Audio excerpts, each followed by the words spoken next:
और 5 का पंच में खबरों की शुरुआत करेंगे आज की अहम खबर के साथ। पुंछ में सुरक्षा बलों को 24 घंटों में 2 बड़ी कामयाबियां मिली। सुरक्षा बलों ने 2 अलग अलग मुठभेड़ों में 6 आतंकवादियों को ढेर कर दिया। शिंद्रा टॉप में सुरक्षा बलों के संयुक्त ऑपरेशन में 4 आतंकवादी मारे गए। कब्जे से 4 AK-47 राइफल, 2 पिस्तौल समेत अन्य उपकरण बरामद किए गए। मारे गए आतंकियों की पहचान अभी तक नहीं हो पाई है। इलाके में सर्च ऑपरेशन जारी है। वहीं पुंछ जिले में ही भारत पाकिस्तान नियंत्रण रेखा पर सुरक्षा बलों ने चकदा बाग क्षेत्र में घुसपैठ के प्रयास को नाकाम करते हुए 2 पाकिस्तानी आतंकियों को ढेर कर दिया। यहां भी तलाशी अभियान जारी है।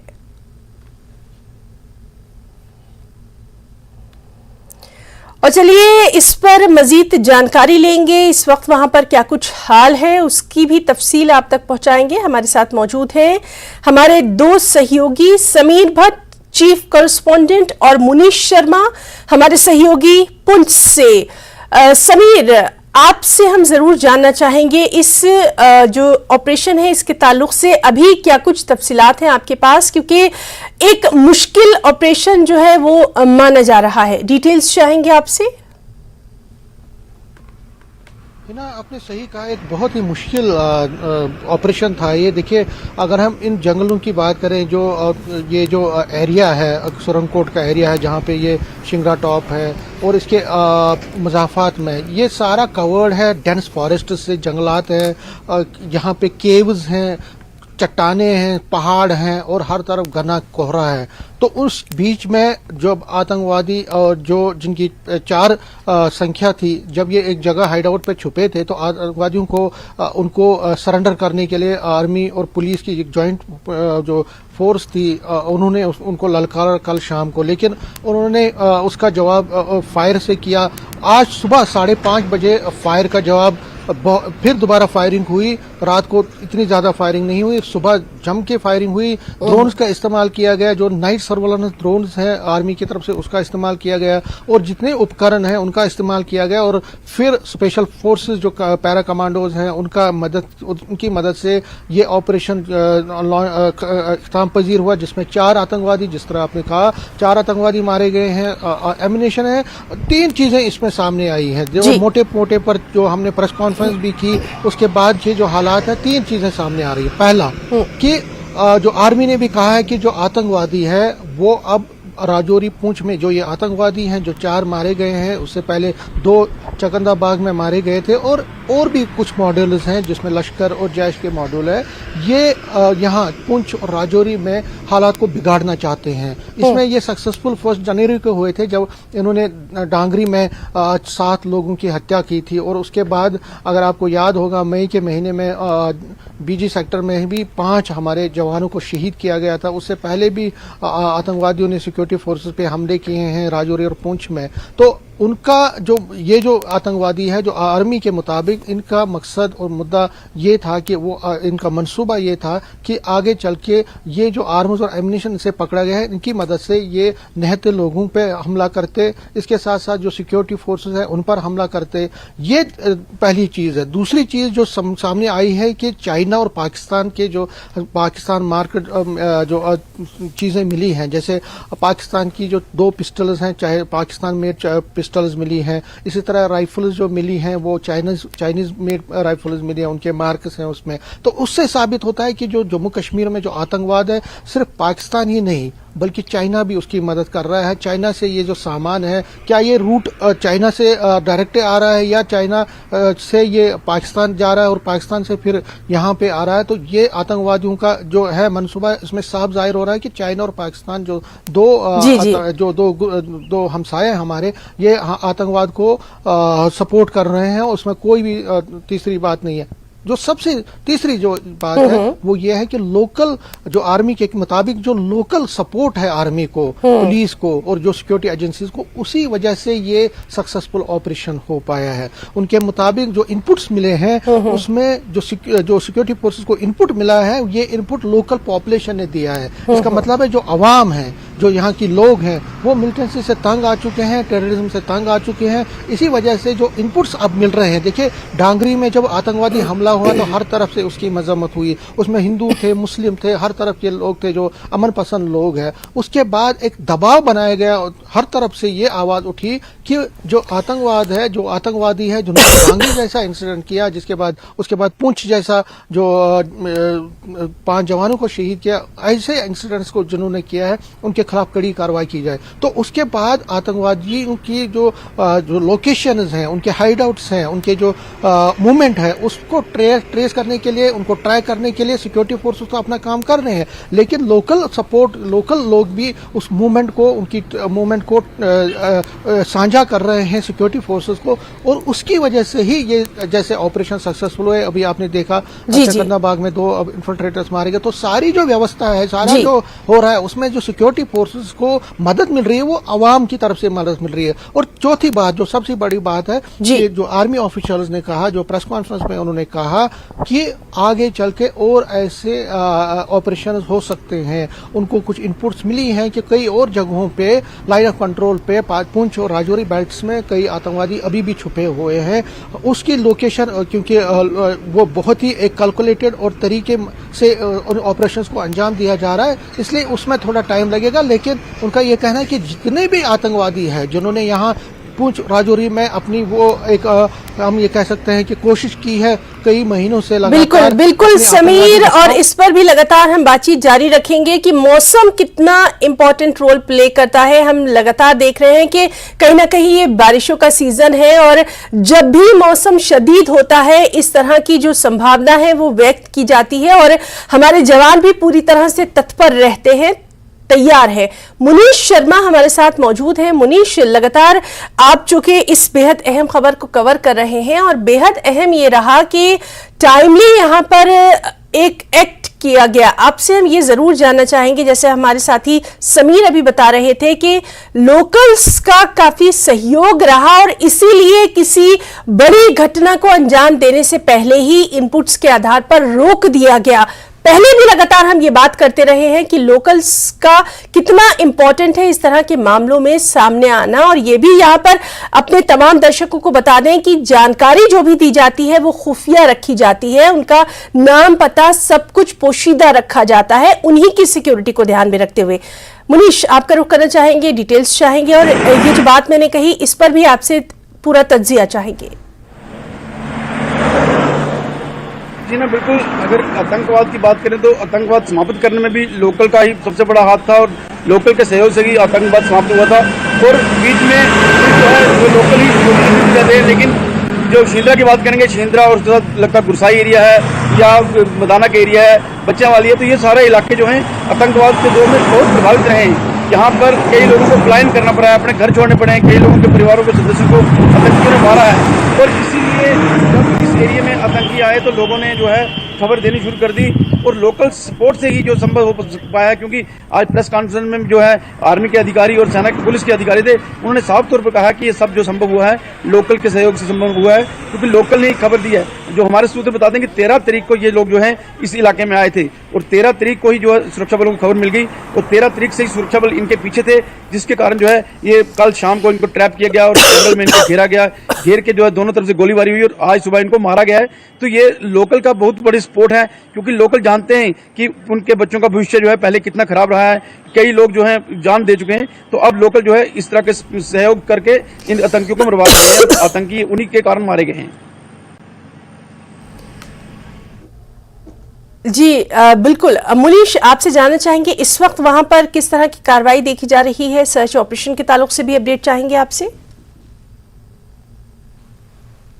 जी ना, बिल्कुल। अभी जो है कुछ दिन तक उस एरिया में जो है सर्च ऑपरेशन चलेगा, और उसके बाद जो कार्डन भी रहेगा, क्योंकि ये एक टैक्टिस रहता है सुरक्षा बलों का, क्योंकि आतंकियों के कई सहयोगी जो हैं ऐसे में अगर सेना उस एरिया को छोड़ देती है तो किसी घटना को अंजाम देने में की फिराक में रहते हैं। लेकिन सुरक्षा बल हमेशा से ही ऐसा करते हैं कि जहां कभी भी इस तरह की मुठभेड़ होती है उसके अगले 3-4 दिन तक पूरे इलाके में जो है सर्च ऑपरेशन चलाया जाता है, और ये मतलब खंगाला जाता है, ये कोशिश की जाती है कि उनके कौन कौन सहयोगी थे जिन्होंने उनको बना दी, जिसके सहारे वो लोग इस एरिया में थे। तो अभी जो सर्च ऑपरेशन वहां भी चल रहा है और चक्कांदाबाग की बात करें तो वहां भी सर्च ऑपरेशन अभी भी जारी है, क्योंकि जो घुसपैठ हुई थी उसके बाद सिर्फ एक आतंकी का शव मिल पाया था और एक आतंकी जो है नदी में बह गया था, लेकिन सामान जो है दूसरे आतंकी का भी नहीं मिल पाया था, इसलिए उस इलाके में भी सर्च जारी है।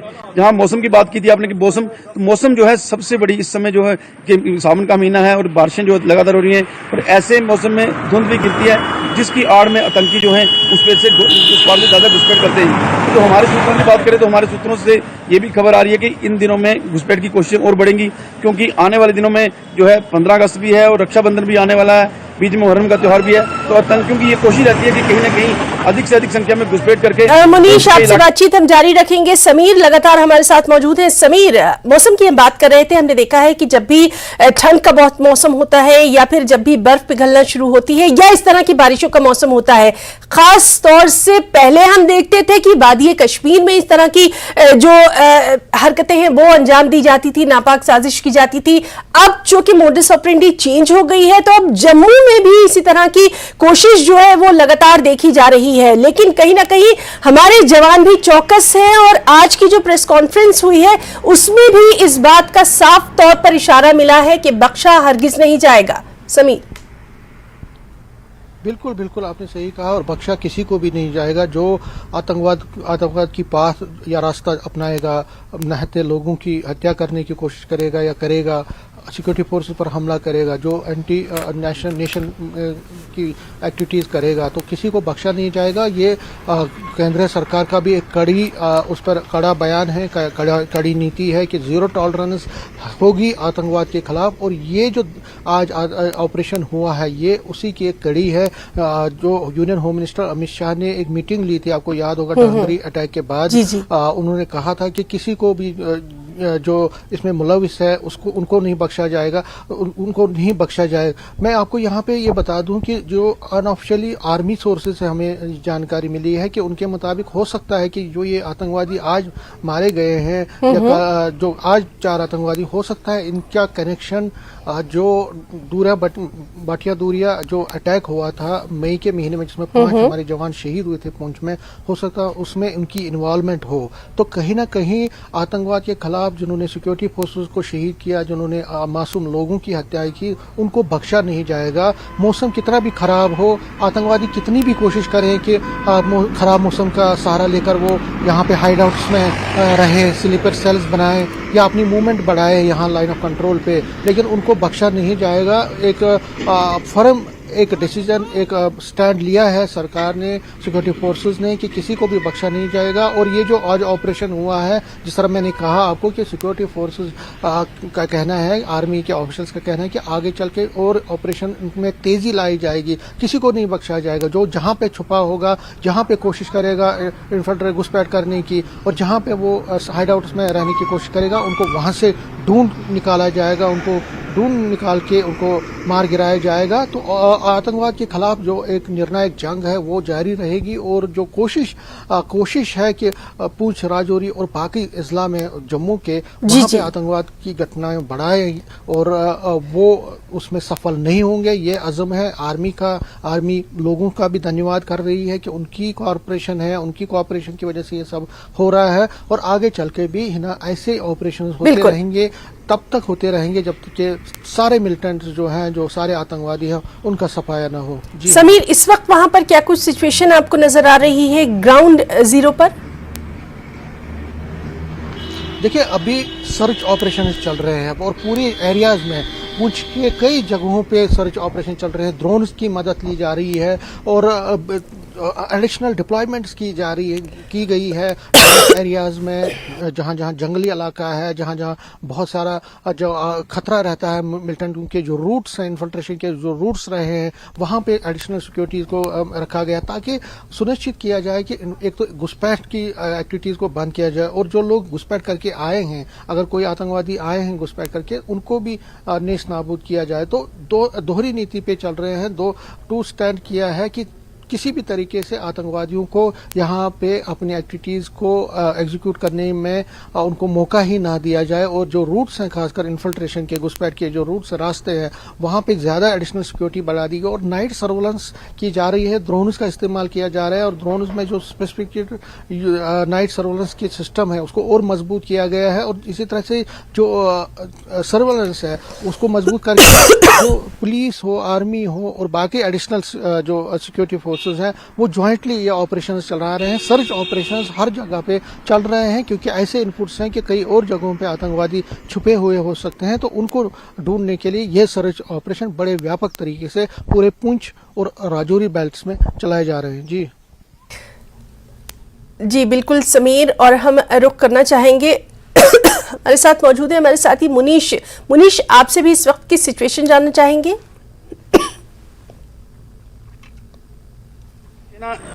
इस जो समय सिचुएशन है नॉर्मल है, लेकिन पूरे इलाके में जो है सुरक्षा बलों के जवान तैनात हैं, और जिस एरिया में मुठभेड़ हुई थी उसके आसपास के इलाके में सर्च अभियान चल रहा है। और बात करें शिंद्रा की, मदाना की या गुरसाई की, तो वहां पर बड़ी संख्या में जो है सुरक्षा बलों के जवान इस समय भी तैनात हैं और पूरे इलाके में नजर न रखे हुए हैं, क्योंकि ये 4 आतंकी मारे गए हैं तो उनके कोई न कोई सहयोगी भी है तो उसी एरिया में हो सकते हैं, जिसको लेकर अभी भी तलाशी अभियान चल रहा है।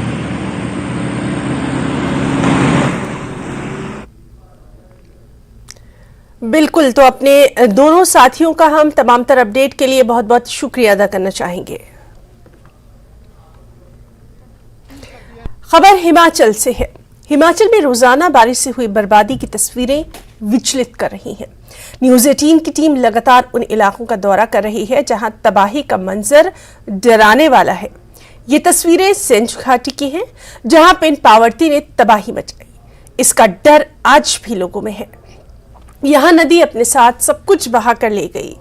10 जुलाई से यहां न बिजली है, न पानी, न ही मोबाइल नेटवर्क। घाटी में अधिकतर संपर्क मार्ग बंद है। किसानों के टमाटर और सब्जियां खेतों में सड़ रही हैं। यहां कई किलोमीटर दूर से कंधे पर उठाकर मरीजों को लाना ले जाना पड़ रहा है। तबाही के बाद यहां के लोगों के सामने क्या कुछ परेशानियां हैं, क्या कुछ मुश्किलात हैं, आंखों देखा हाल जानेंगे हमारे सहयोगी राजेंद्र शर्मा से।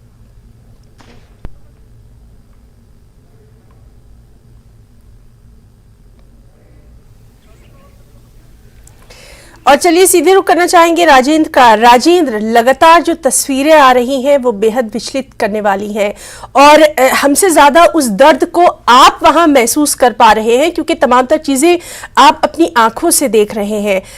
इस घाटी की तस्वीर भी आपसे ही जानना चाहेंगे।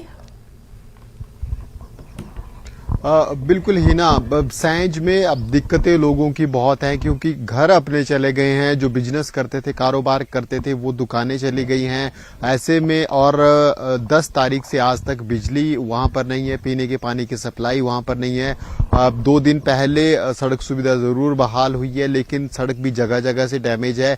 कभी भी सड़क सुविधा से भी इन लोगों को वंचित रहना पड़ सकता है। ऐसे में भारी परेशानी है। और हिमाचल प्रदेश में अब मानसून का सीजन अभी शुरू हुआ है। ऐसे में पूरे 2 महीने इन लोगों को अभी काटने होंगे इन परेशानियों में। और किसानों और बागवानों को भी दिक्कत है वहाँ, क्योंकि टमाटर की फसल है वो मंडियों तक नहीं पहुँच पा रही है। सड़क टूट गई है। जो गांव के संपर्क मार्ग हैं वो भी टूटे हुए हैं। इसके अलावा मरीजों को भी अस्पताल तक लाने के लिए दिक्कत झेलनी पड़ रही है। लोग उठाकर मरीजों को अस्पताल तक पहुंचा रहे हैं। जो सैंज घाटी के आसपास के लोग हैं, दूर दराज के गांव के लोग हैं, उनको भी परेशानी हो रही है। और अगर शहर की हम बात करें, जो बाजार सैंज का है, वहां भारी नुकसान हुआ है। 7 से 70 दुकानें पूरी बह गई हैं। 4-4 मंजिला इमारतें लोगों की हैं, पूरी तरह से बह गई हैं। लोग बेघर हो गए हैं। सबसे सिर्फ एक राहत की बात इस पूरे आपदा में ये रही है कि सैंज बाजार में और आसपास के क्षेत्रों में किसी की जान नहीं गई है, क्योंकि करीब 11 बजे एनएचपीसी के डैम जब खोले गए, चारों गेट खोले गए, तो दिन के करीब 11 बजे थे। और ऐसे में लोगों ने एक दूसरे को अलर्ट कर दिया, जिसके कारण अपनी जान लोग बचा पाए। लेकिन कुछ पशुधन की हानि हुई है। उनको नहीं बचा पाए और संपत्ति का भारी नुकसान हुआ है। लोगों के घर के साथ साथ उनकी संपत्ति भी बह गई है। एक गैम्बन कंपनी की पूरी कॉलोनी वहां पर थी, वो पूरी की पूरी कॉलोनी साफ हो गई है। अब वहां सिर्फ पत्थर और मिट्टी बचे हैं और अब उसको देखने के बाद कोई ये नहीं बता सकता कि यहाँ पे बिल्डिंग्स थी, यहाँ पर घर थे या लोग रह रहे थे या पूरा कारोबार हो रहा था, क्योंकि पूरी कॉलोनी वहां से साफ हो गई है। और सैंज बाजार के बाद जो आगे घाटी, सैंज की पूरी घाटी है, वहां पर लोगों को दिक्कत है, क्योंकि नदी जो पीन पार्वती है, उनकी पीन पार्वती की तेज लहरों के कारण भूमि कटान वहां आसपास हुआ है और जिसके कारण 1 किलोमीटर 1.5 किलोमीटर तक दरारें जमीन में आ गई हैं और ऐसे में घाटी में भी फिर लोगों के घर सेफ हो गए हैं। तो दिक्कतें पूरी वैली में है अब, और ऊपर से लाइट नहीं और सिग्नल में दिक्कत है। अब सिग्नल लाने के लिए जो मशीनें, टावर लगे हुए हैं ऊपर चोटियों पर, वहां के लिए तेल ले जाया जा रहा है, जहां सड़क जहां तक है वहां से फिर पीठ पर ढोकर कर्मचारी तेल ले जा रहे हैं या वहां के लोकल्स तेल ले जा रहे हैं, उसके सहारे फिर टावर्स को चलाया जा रहा है। अब सिग्नल थ्रू करने की कोशिश की जा रही है, वो भी एक पर्टिकुलर टाइम के लिए आ रहा है। जैसे ही तेल खत्म हो जाएगा वैसे ही सिग्नल फिर से गायब हो जाएगा। लेकिन कल ये सिग्नल भी आया, तो ऐसे में दिक्कतें लगातार बढ़ रही है। यही हालात कसोल वैली के भी हैं, कुल्लू की पूरी मणिकर्ण घाटी और उससे भी आगे की अगर हम बात करें, पूरी वैली है, बहुत बड़ी पॉपुलेशन इस पूरी वैली में है, लेकिन अभी तक सड़क सुविधा बहाल नहीं हो पाई है। और अगर जो पैच करीब 1 किलोमीटर का पैच है जहां से नई सड़क बनाई जा रही है, क्योंकि जो पुरानी सड़क का मार्ग था वहां पर पार्वती नदी इतनी तेज है कि वहां पर कंस्ट्रक्शन नहीं हो पा रही है, टिक नहीं पा रही है। ऊपर से बारिश आ रही है और बारिश के कारण जो शाम को कंस्ट्रक्शन होती है और रात को बारिश के बाद सुबह के लिए धुल रही है, तो फिर नई कंस्ट्रक्शन की जा रही है, पहाड़ी को काटकर, पत्थरों को काटकर सड़क बनाई जा रही है, उसमें समय लग रहा है। और अगर वहां पे सड़क बहाल हो भी जाती है, कनेक्शन हो जाते हैं, तो फिर आगे जगह जगह सड़क टूटी हुई है और कभी भी सड़क हल्के से वाहनों के बाहर से टूट सकती है, तो वहां पर भी खतरा बना हुआ है। लेकिन वहां पर भी सबसे बड़ी दिक्कत जो है कसोल वैली में, वो सबसे बड़ी दिक्कत बिजली पानी की है। विद्युत सप्लाई अभी तक बहाल नहीं हो पाई है और 9 तारीख से विद्युत सप्लाई बाधित है। 9 जुलाई से लेकर अब तक लोग अंधेरे में हैं। पानी की सप्लाई पूरी घाटी में बहाल नहीं हो पाई है, लोग अंधेरे में वहां पर भी हैं। होटल्स का जो बिजनेस है या जो कारोबार है वो पूरी तरह से चौपट हो गया है। मणिकर्ण में लोग धार्मिक स्थलों पर आश्रय लिए हुए हैं, बड़ी संख्या में पर्यटक यहाँ पर हैं और ये कुछ धार्मिक पर्यटक हैं और कुछ घूमने के लिए आए हैं। इनमें से 90% लोग वो हैं जो अपनी गाड़ियां लेकर आए। अब गाड़ियां खुले में नहीं छोड़ सकते। बिल्कुल राजेंद्र, और लगातार इस तरह की तस्वीरें जो है न्यूज 18 JKLH अपने दर्शकों तक पहुंचा रहा है। राजेंद्र लगातार वहां की जो अब जमीनी हकीकत है वो अपने दर्शकों तक पहुंचा रहे हैं। राजेंद्र शर्मा, आपका और आपके साथ जो आपके साथी हैं, हम दोनों का यहां पर बहुत बहुत शुक्रिया अदा करना चाहेंगे तमाम तर तस्वीरें हमारे दर्शकों तक पहुंचाने के लिए। और 5 का पंच में आज के लिए फिलहाल इतना ही। नमस्कार।